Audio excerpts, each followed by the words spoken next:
1 Samuel 2ஆம் அதிகாரம். அப்பொழுது அன்னாள் ஜெபம் பண்ணி, என் இருதயம் கர்த்தருக்குள் களி கூறுகிறது, என் கொம்பு கர்த்தருக்குள் உயர்ந்திருக்கிறது, என் பகைஞரின் மேல் என் வாய் திறந்திருக்கிறது, உம்முடைய இரட்சிப்பினாலே சந்தோஷப்படுகிறேன். கர்த்தரைப் போல பரிசுத்தமுள்ளவர் இல்லை, உம்மை அல்லாமல் வேறொருவரும் இல்லை, எங்கள் தேவனைப் போல ஒரு கன்மலையும் இல்லை. இனி மேட்டிமையான பேச்சை பேசாதிருங்கள், அகந்தையான பேச்சு உங்கள் வாயிலிருந்து புறப்பட வேண்டாம். கர்த்தர் ஞானமுள்ள தேவன், அவர் செய்கைகள் யதார்த்தம் அல்லவோ? பலவான்களின் வில் முறிந்தது, தள்ளாடினவர்களோ பலத்தினால் இடைக்கட்டப்பட்டார்கள். திருப்தியா இருந்தவர்கள் அப்பத்துக்காக கூலி வேலை செய்கிறார்கள், பசியா இருந்தவர்களோ இனி பசியா இரார்கள். மலடியா இருந்தவள் 7 பெற்றாள், அநேகம் பிள்ளைகளை பெற்றவளோ பலட்சியப்பட்டார். கர்த்தர் கொல்லுகிறவரும் உயிர்ப்பிக்கிறவருமா இருக்கிறார், அவரே பாதாளத்தில் இறங்கவும் அதிலிருந்து ஏறவும் பண்ணுகிறார். கர்த்தர் தரித்திரம் அடைய செய்கிறவரும் ஐஸ்வர்யம் அடைய பண்ணுகிறவருமா இருக்கிறார். அவர் தாழ்த்துகிறவரும் உயர்த்துகிறவருமானவர். அவர் சிறியவனை புழுதிலிருந்து எடுத்து எளியவனை குப்பையிலிருந்து உயர்த்துகிறார். அவர்களை பிரபுக்களோடு உட்காரவும் மகிமையுள்ள சிங்காசனத்தை சுதந்திரிக்கவும் பண்ணுகிறார். பூமியின் அஸ்திபாரங்கள் கர்த்தருடையவைகள், அவரே அவைகளின் மேல் பூச்சக்கரத்தை வைத்தார். அவர் தமது பரிசுத்தவான்களின் பாதங்களை காப்பார். துன்மார்க்கர் இருளிலே மௌனமாவார்கள். பெலத்தினால் ஒருவனும் மேற்கொள்வதில்லை. கர்த்தரோடே வழக்காடுகிறவர்கள் நொறுக்கப்படுவார்கள். வானத்திலிருந்து அவர்கள் மேல் முழங்குவார். கர்த்தர் பூமியின் கடையாந்திரங்களை நியாயம் தீர்த்து தாம் ஏற்படுத்தின ராஜாவுக்கு பலன் அளித்து தாம் அபிஷேகம் பண்ணினவரின் கொம்பை உயர பண்ணுவார் என்று துதித்தாள். பின்பு எல்கானா ராமாவில் இருக்கிற தன் வீட்டுக்கு போனான். அந்த பிள்ளையோ ஆசாரியனாகிய ஏலிக்கு முன்பாக கர்த்தருக்கு பணிவிடை செய்து கொண்டிருந்தான்.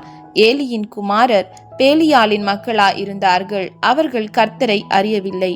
அந்த ஆசாரியர்கள் ஜனங்களை நடப்பித்த விதம் என்னவென்றால், எவனாகிலும் ஒரு பலியை செலுத்தும் காலத்தில் இறைச்சி வேகும்போது ஆசாரனுடைய வேலைக்காரன் 3 கூருள்ள ஒரு ஆயுதத்தை தன் கையிலே பிடித்து வந்து அதனாலே கொப்பரையிலாவது பானையிலாவது சருவத்திலாவது சட்டியிலாவது குத்துவான்.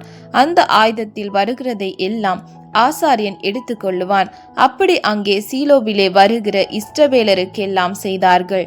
கொழுப்பை தகனிக்கிறதற்கு முன்னும் ஆசாரியனுடைய வேலைக்காரன் வந்து பலியிடுகிற மனுஷனை நோக்கி, ஆசாரியனுக்கு பொரிக்கும்படி இறைச்சி கொடு, பச்சை இறைச்சியே அல்லாமல் அவித்ததை உன் கையிலே வாங்குகிறதில்லை என்பான். அதற்கு அந்த மனுஷன், இன்று செய்ய வேண்டியபடி முதலாவது கொழுப்பை தகனித்து விடட்டும், பிற்பாடு உன் மன விருப்பத்தின்படி எடுத்துக்கொள் என்று சொன்னாலும் அவன் அப்படியல்ல, இப்பொழுதே கொடு, இல்லாவிட்டால் பலவந்தமாய் எடுத்துக்கொள்ளுவேன் என்பான்.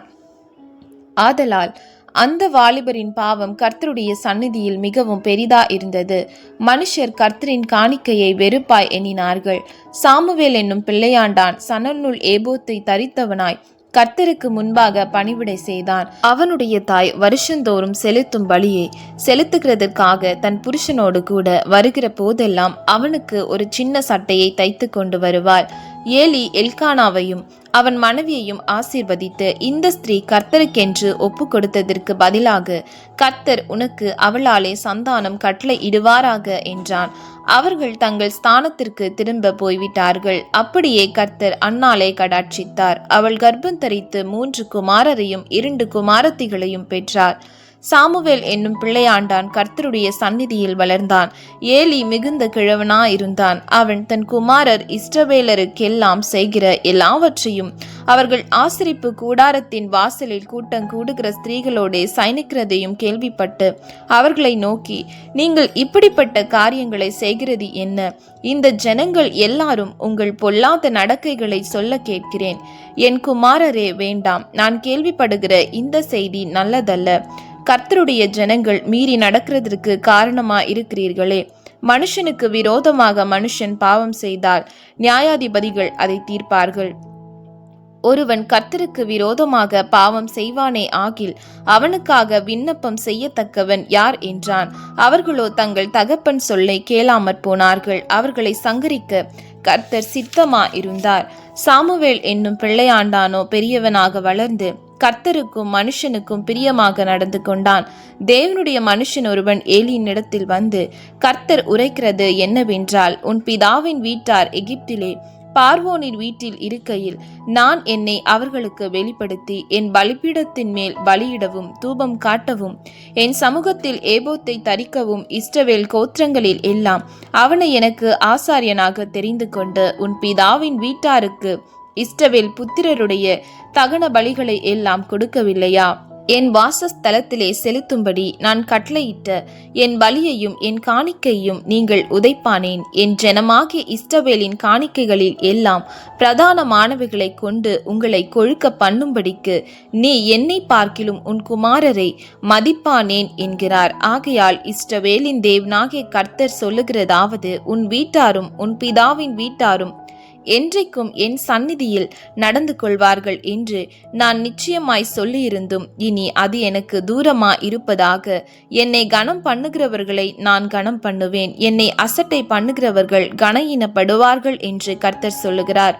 உன் வீட்டில் ஒரு கிழவனும் இராதபடிக்கு உன் புயத்தையும் உன் பிதாவின் வீட்டாருடைய புயத்தையும் நான் தரித்து போடும் நாட்கள் வரும். இஸ்ரவேலுக்கு செய்யப்படும் சகல நன்மைக்கும் மாறாக என் வாசஸ்தலத்திலே உபத்திரவத்தை காண்பாய். ஒருபோதும் உன் வீட்டில் ஒரு கிழவனும் இருப்பதில்லை. என் பலிபீடத்தில் சேவிக்க நான் உன் சந்ததியில் நிர்மூலமாக்காதவர்களோ உன் கண்களை பூத்து போக பண்ணவும் உன் ஆத்துமாவை வேதனைப்படுத்தவும் வைக்கப்படுவார்கள். உன் வம்சத்தில் உள்ள யாவரும் வால வயதிலே சாவார்கள். ஓப்னி பினகாஸ் என்னும் உன் 2 குமாரரின் மேல் வருவதே உனக்கு அடையாளமாயிருக்கும். அவர்கள் இருவரும் ஒரே நாளில் சாவார்கள். நான் என் உள்ளத்துக்கும் என் சித்தத்துக்கும் ஏற்றபடி செய்யத்தக்க உண்மையான ஒரு ஆசாரனை எழும்ப பண்ணி அவனுக்கு நிலையான வீட்டை கட்டுவேன். அவன் என்னால் அபிஷேகம் பண்ணப்பட்டவனுக்கு முன்பாக சகல நாளும் நடந்து கொள்ளுவான். அப்பொழுது உன் வீட்டாரில் மீதியா இருப்பவன் எவனும் ஒரு வெள்ளி பணத்துக்காகவும் ஒரு அப்ப துணிக்கைக்காகவும் அவனிடத்தில் வந்து பணிந்து, நான் கொஞ்சம் அப்பம் சாப்பிட யாதொரு ஆசாரிய ஊழியத்தில் என்னை சேர்த்து கொள்ளும் என்று கெஞ்சுவான் என்று சொல்லுகிறார் என்றான்.